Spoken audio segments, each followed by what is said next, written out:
Hi, I'm Robert Perella, and we're outside the Marin Center in Marin, California, where we're showcasing and presenting David Icke. And this is produced by New Living Expo and Ken Kaufman and myself, Robert Perella at United Light Entertainment.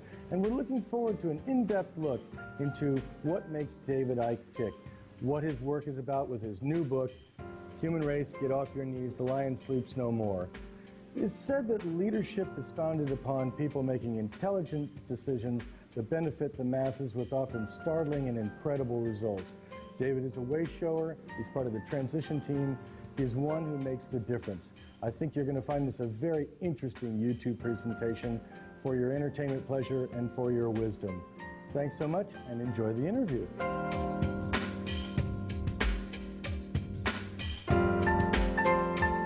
David, when I read your book, Human Race, Get Off Your Knees, The Lion Sleeps No More, one of the things that stuck out for me was the fact that the moon is a hollow construct, that it's been interacting with human DNA since perhaps before recorded history.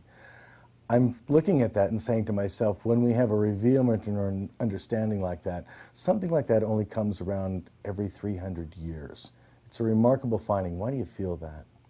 Well, to answer that question, you really have to look at my life in the last 20 years. 20 years ago, I had a massive awakening. And I went to a psychic when I was still a television presenter, still a national spokesman of the British Green Party, into none of this stuff at all.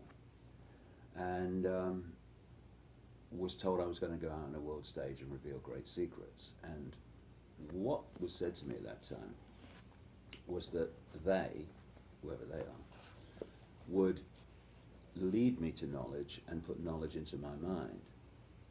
And that's exactly what's happened for 20 years. From that moment, I went on a journey where some unseen force has been handing me pieces in a puzzle. And after 20 years, you get to know the sequence. And you get to know when something's going, look at this, look at this, look at this. What has happened again and again and again, Robert, is a subject has come into my life out of nowhere. And from that moment, things relating to that subject are coming at me from all angles. That's how I put the books together all along. And you get led to books, documents, personal experiences, continually repetitive confirmation of the same facts coming from different people in different ways. And I just put it together. When I started out on the whole moon thing, it was a classic sequence again, where I sat down at the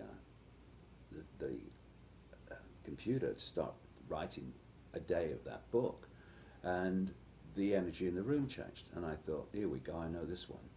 And then what passed through my mind was very powerfully, the moon's not like you think it is, or worse to that effect. The moon's not what people think it's to be, like a natural body. And I put a few words into NetFind, and up came a book called Who Built the Moon, which I'd never heard of, by two researchers who've written other books.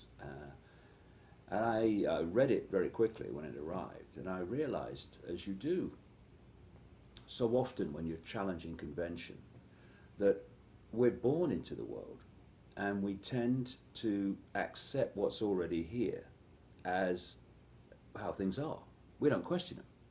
And this is very relevant, for instance, now, because we are at the moment the last generations who have the ability to see how the world was in terms of at least a semblance of freedom, and how it's becoming now with all the surveillance, all the tracking, all the fingerprinting and iris scanning.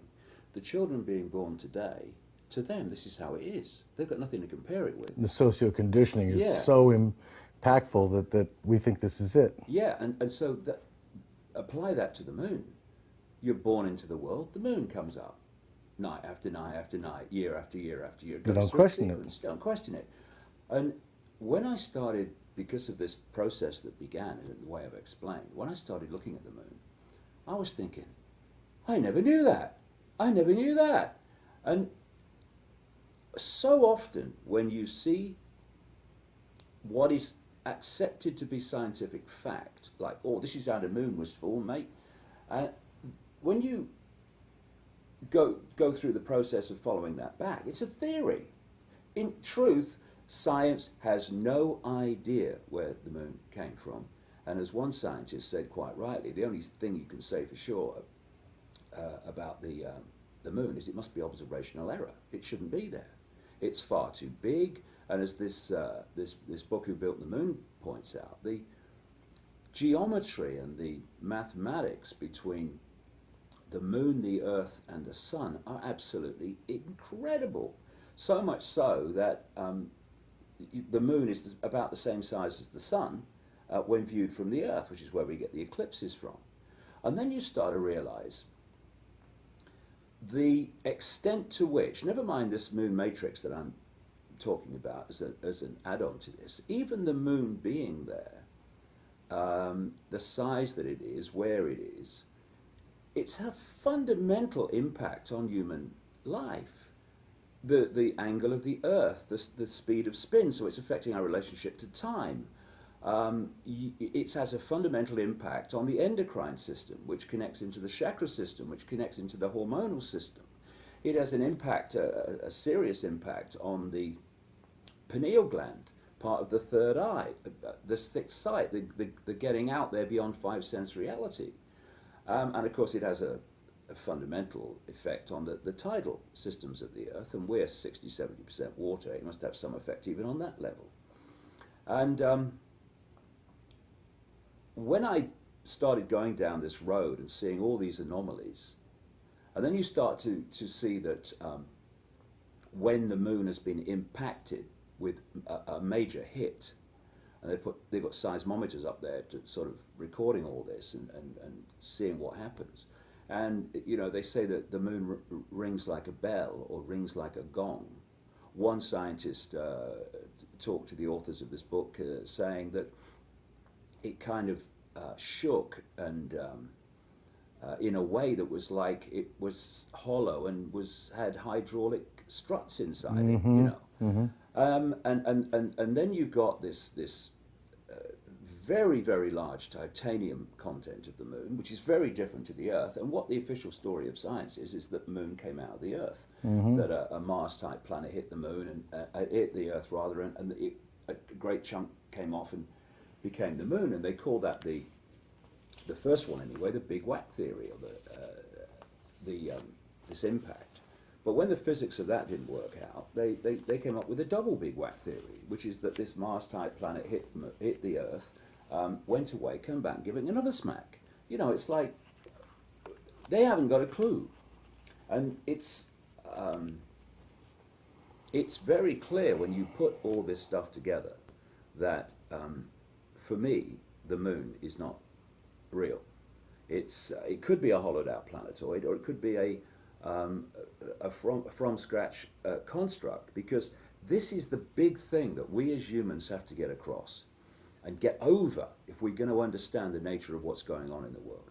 And that is the cutting edge of human technological, whatever you want to call it, potential. Funnily enough, sits back in amazement, deep breath, shock to the core, is actually not the cutting edge of what's actually possible.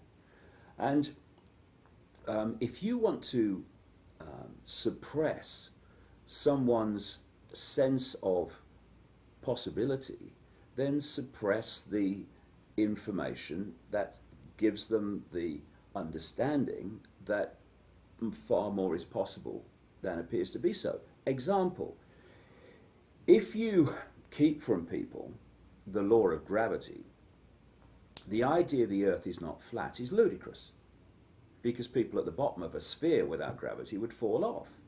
And you go, it's impossible. It's got to be flat, mate. And then you say, well, hold on, here's the law of gravity. Ah, I can see now. So what seems to be impossible, that's ridiculous, bizarre, to, I can see it now, is simply the scale of information that we have access to.